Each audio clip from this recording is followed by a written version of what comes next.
filled with hate, you must still dare to hope. In a world filled with anger, you must still dare to comfort. In a world filled with despair, you must still dare to dream. In a world filled with distrust, you must still dare to believe. Michael Jackson. He started in his room like any other person would, scared to show off his skill, if he had any at that point, always having a thing for music but never actually pursuing to take it seriously until he turned 21. It was a family tragedy that happened, and it made him realize life is short and it can be taken in an instant, and in that moment, he started to practice. Before then, he would snark at his peers for dancing, making jokes about them, but deep down, he was just covering up his insecurity of wanting to dance and not being confident enough to let it be known. But it all stopped. He would look up numerous dancing videos trying to learn new techniques, new moves to incorporate into his own. The dancing was really trendy when he started, which also helped him get out of his shell a little bit. His biggest dance inspiration consisted of Chris Brown, Usher, Michael Jackson, and Les Twins, just to name a few. And he started following every Instagram account that was dealing with dancing so that he can always surround himself around dancing. It turned into like an addiction at one point if you ask people around him. And if you were to ask him, he would just deny that. He believed it was just dedication. Every time he was doing something else, he would want to dance. Or thinking about how a simple task can turn into a new move, trying his best to outwork the previous day. He didn't like the traditional choreographed style because he felt locked down and rather be free moving as he felt in the moment. Given is why he started to gravitate more to freestyle. But he still followed a formula. He wasn't just dancing around crazy. He learned very quickly because every little free time he had, he would do some type of dancing. Sad, dancing. Mad, dance. Happy, he danced. And in those moments, he found that he really excels a lot. Giving his body to the music, allowing his emotions to fuel his moves really showed his true potential. Going through a heavy breakup at the time, he would listen to a lot of sad R&B and uplifting songs to really tap into his potential, and the naysayers did come. This isn't an all happy story. He would begin to post all his practice online and the internet, and the negative comments and laughs sure came, but that didn't stop him.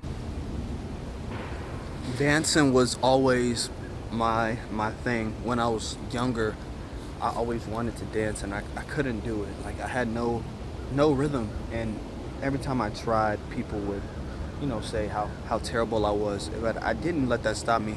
I kept doing my thing, and eventually I was able to start improving and gaining confidence that I needed to start going out and dancing around my neighborhood.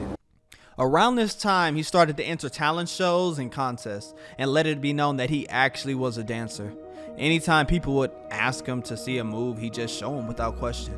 He was always a shy guy growing up, but he really enjoyed the spotlight. He believes that he never really was shy, but just wanted to make sure that he didn't let no one down once the focus was on him. He holds himself to a near perfect quota, which is like a double-edged sword, forcing him to push himself to get near perfect results, but also disappointing him because you can never be perfect. The saying is imperfectly perfect for a reason. He gained a lot more confidence because the cars that would see him around his neighborhood would stop him and watch him and record him from time to time. He didn't know if they were laughing or not, but he told himself that they were just watching him because they were entertained. One of his fellow neighbors, who had been watching him from afar, had approached him and told him how much an inspiration he was to him, and how he was the reason he was outside actually learning to dance and running as well.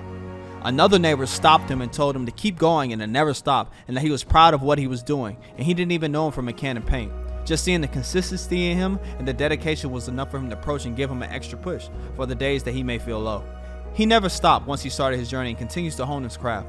The start was really dark, alone, and there were no cheerleaders, but it doesn't last once you break past the mode of testing yourself and seeing if you actually believe in yourself. People who doubted you will have no choice but to see that and believe in you too.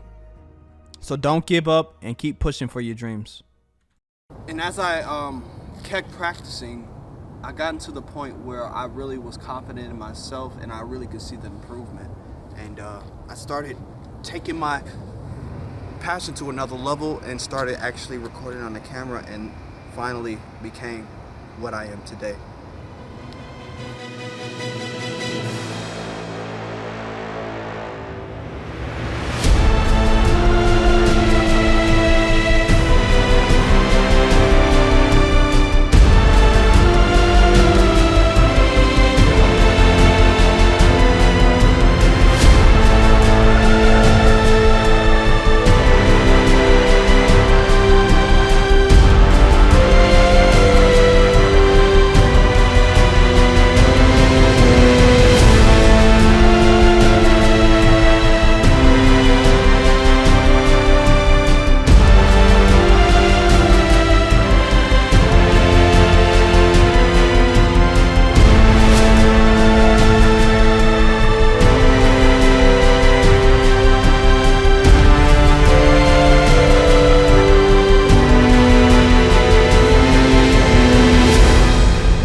you see it, believe it. Your dreams are only dreams until you actually pursue them. Once you start pursuing them, they are a goal. Goals can be reached. Don't give up on yourself. The people who doubting you, they'll be wrong. Just continue to go for what you want and you'll succeed.